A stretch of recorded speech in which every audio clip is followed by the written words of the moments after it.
시간이 되었습니다. 다 같이 사도신경으로 신앙 고백하시며 2025년 3월 6일 목요일 새벽 기도에 함께 시작하겠습니다. 나는 전능하신 아버지 하나님 천지의 창조주를 믿습니다. 나는 그의 유일하신 아들 우리 주 예수 그리스도를 믿습니다. 그는 성령으로 잉태되어 동정녀 마리아에게서 나시고 본디오 빌라도에게 고난을 받아 십자가에 못 박혀 죽으시고 장사된 지 사흘 만에 죽은 자 가운데서 다시 살아나셨으며 하늘에 오르시어 전능하신 아버지 하나님 우편에 앉아 계시다가 거기로부터 살아있는 자와 죽은 자를 심판하러 오십니다. 나는 성령을 믿으며 거룩한 공교회와 성도의 교제와 죄를 용서받는 것과 몸의 부활과 영생을 믿습니다. 아멘. 2025년 3월 6일 목요일 사순절 제 두 번째 날, 오늘 우리 함께 읽을 기록된 하나님 말씀 고린도후서 제 5장 20에서 6장 10절까지의 말씀입니다. 신약 290쪽경에 있는 고린도후서 5장 20절에서 6장 10절까지의 말씀, 오늘 우리 함께 읽고 묵상합니다. 그러므로 우리가 그리스도를 대신하여 사신이 되어 하나님이 우리를 통하여 너희를 권면하시는 것 같이 그리스도를 대신하여 간청하노니 너희는 하나님과 화목하라. 하나님이 죄를 알지도 못하신 이를 우리를 대신하여 죄로 삼으신 것은 우리로 하여금 그 안에서 하나님의 의가 되게 하려 하심이라. 우리가 하나님과 함께 일하는 자로서 너희를 권하노니 하나님의 은혜를 헛되이 받지 말라.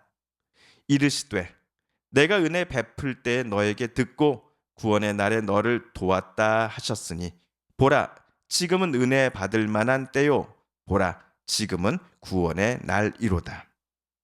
우리가 이 직분이 비방을 받지 않게 하려고 무엇에든지 아무에게도 거리끼지 않게 하고 오직 모든 일에 하나님의 일꾼으로 자천하여 많이 견디는 것과 환난과 궁핍과 고난과 매맞음과 갇힘과 난동과 수고로움과 자지 못함과 먹지 못함 가운데서도 깨끗함과 지식과 오래 참음과 자비함과 성령의 감화와 거짓이 없는 사랑과 진리의 말씀과 하나님의 능력으로 의의 무기를 좌우에 가지고 영광과 욕됨으로 그러했으며 악한 이름과 아름다운 이름으로 그러했느니라. 우리는 속이는 자 같으나 참 되고 무명한 자 같으나 유명한 자요 죽은 자 같으나 보라 우리가 살아있고 징계를 받는 자 같으나 죽임을 당하지 아니하고 근심하는 자 같으나 항상 기뻐하고 가난한 자 같으나 많은 사람을 부유하게 하고 아무것도 없는 자 같으나 모든 것을 가진 자로다. 아멘.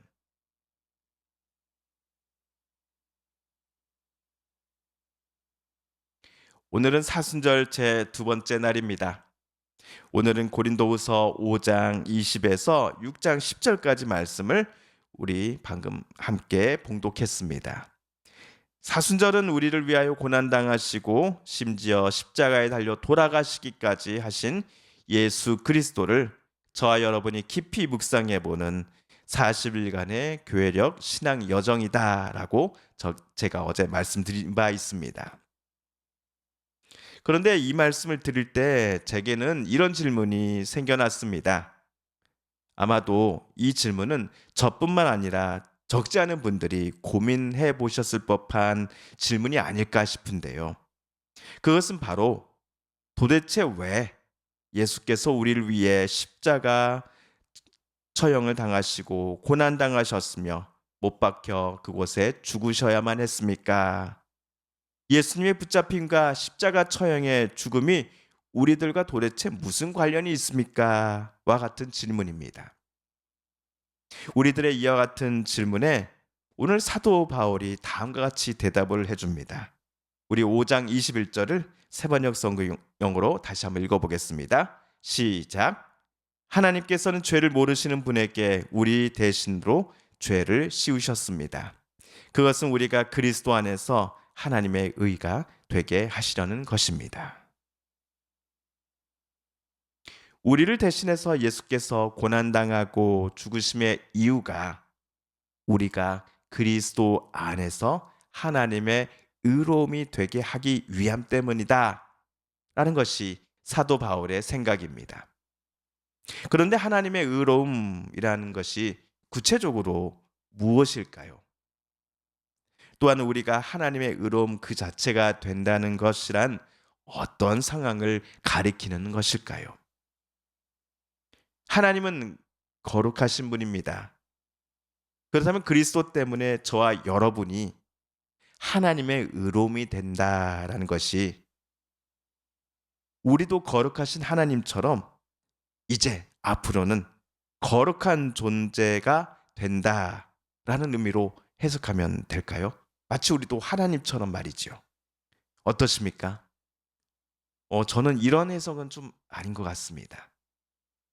그리스도인으로 물론 우리가 살고 있지만 그럼에도 우리는 지금도 소소한 죄들을 짓는 나약한 존재들이기 때문입니다. 그러므로 우리는 거룩하신 하나님과 나는 거룩에 있어서 동급이야. 나도 하나님과 진짜 같은 존재라고 감히 말할 수는 없을 것입니다. 대신 하나님의 의로움과 관련한 바울의 말을 우리는 이렇게 해석해 보면 좋을 것 같습니다. 예수님을 알기 전에는 우리가 하나님 없이도 잘 살 수 있다라고 생각하곤 했습니다. 하나님이 필요 없다라고 말이지요.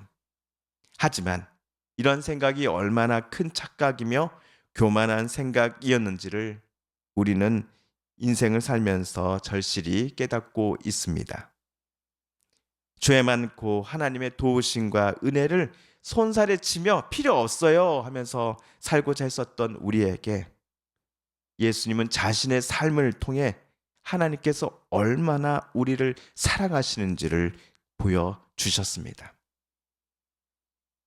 이 깨달음을 우리는 십자가에 달린 예수님을 바라볼 때마다 성령에 쓰여진 예수님의 말 한마디 한마디 그리고 예루살렘으로 올라가는 걸음 한 걸음 한 걸음을 따라가 보면서 얻게 되었습니다.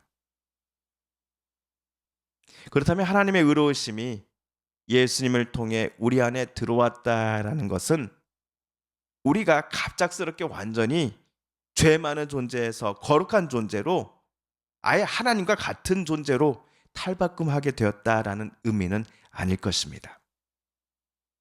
하나님이 필요 없다라고 선언하며 하나님 없이 살아왔던 우리들이었으나 예수님 때문에 우리에게도 하나님께서 찾아오셔서 이때부터 하나님은 우리와 늘 함께 하고자 하십니다.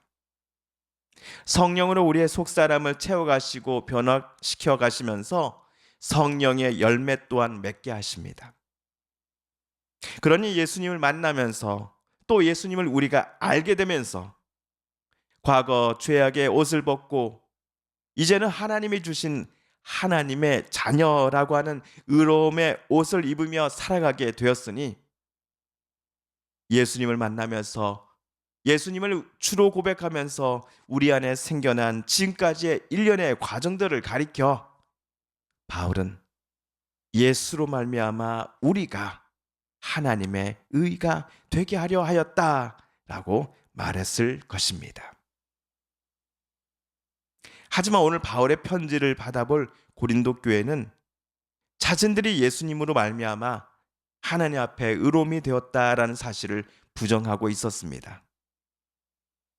본인들이 의로운 일들을 많이 해서 자신들이 지금까지 행했던 선행 때문에 하나님으로부터 본인들이 의로운 자다라는 상장을 수여받았다라고 그들은 착각하고 있었기 때문이었습니다. 그래서 바울은 이들 고린도 교회 교인들 특히 교만한 마음을 갖고 있는 이들을 향해 20절에서 이렇게 외칩니다. 간청하노니 너희는 하나님과 화목하라. 그리고 덧붙여서 6장 1절에서는 하나님의 은혜를 헛되이 받지 말라고 바울은 권하였습니다. 예수님께서 하나님 앞에 자신을 철저히 낮추시며 죄인이 아니시면서도 스스로 죄인이 되시어 십자가에 달려 돌아가신 이유는 예수 그리스도를 통하여 모든 사람이 하나님과의 관계가 회복되기를 주님은 원하셨기 때문이었습니다. 그러므로 만약 어떤 이가 하나님과의 관계를 회복하고 싶다 한다면, 즉 하나님으로부터 멀리 떠났던 사람들이 하나님께 되돌아와 하나님과 화해하려면, 다시금 하나님의 그 은혜의 울타리 속에 살아가고자 한다면 그는 어떻게 해야 합니까? 하나님과 그 사람 사이에 중재자가 되어 주신 예수 그리스도를 그는 바라봐야 합니다. 예수의 이름을 의지하여 하나님께로 인도하심을 받아 거룩하신 하나님 앞에 나아가야 합니다. 결코 본인의 선행과 의로움이 이곳에 낄 자리가 없습니다.